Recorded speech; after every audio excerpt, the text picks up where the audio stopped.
उनका परिकर हमको काशी में मिलने आया और वार्तालाप हुई।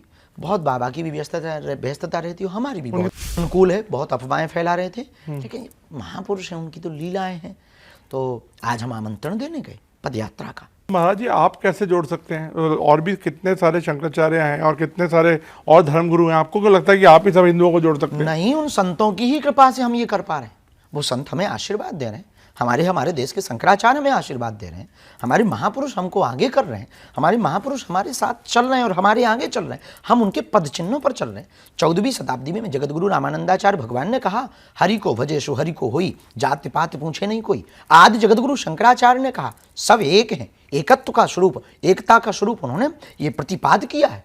उन्हीं पद चिन्हों पर हम चल रहे हैं। उन सब संतों का आशीर्वाद मिल रहा है, हमें ब्रज के सभी महापुरुषों का आशीर्वाद है, सभी अयोध्या के महापुरुषों का आशीर्वाद, इस देश के प्रतिष्ठित जितने संत हैं उनकी हम पर कृपा है। आज कुछ तस्वीरें देखी, प्रेमानंद जी से आप मिलके आए। हाँ, तो क्या हुआ, जरा बताएं लोगों को। उनका परिकर हमको काशी में मिलने आया और वार्तालाप हुई।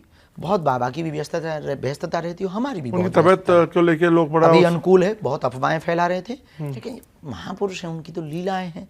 तो आज हम आमंत्रण देने गए पदयात्रा का। हम आज अपने पदयात्रा का पत्र देने गए, उन्होंने सहर्ष स्वीकार किया और बहुत लाड़ लुटाया, बहुत प्रेम। महाराज जी, लेकिन एक तबका ये भी जो सोचता है कि धर्म धर्म धर्म पे इतना ज़्यादा फोकस होके आप कह रहे हैं कि देश की तरक्की हो, ये हो, लेकिन धर्म को अगर हम सेंटर बना देंगे तो आपको लगता नहीं कि कहीं डाइवर्जन होता है इस चीज़ से? अभी धर्म के नाम पर लड़ रहे हैं तो इससे भी तो डाइवर्जन हो रहा है। मजहब के नाम पर लड़ रहे हैं, इससे भी तो डाइवर्जन हो रहा है। संस्कृतियों के नाम पर लड़ रहे हैं, इससे भी तो देश की एनर्जी दूसरी तरफ जा रही है। जातियों के नाम पर लड़ रहे हैं, इससे भी तो देश गर्त में जा रहा है। तो क्यों ना एक सॉल्यूशन निकाल दिया जाए, एक उपाय कर दिया जाए कि अब आप अपनी ऊर्जा को जाति, धर्म, मजहब, क्षेत्रवाद, भाषावाद की लड़ाई से ऊपर उठ करके राष्ट्रवाद के लिए जिएं। यही हमारी पदयात्रा का मोटिव।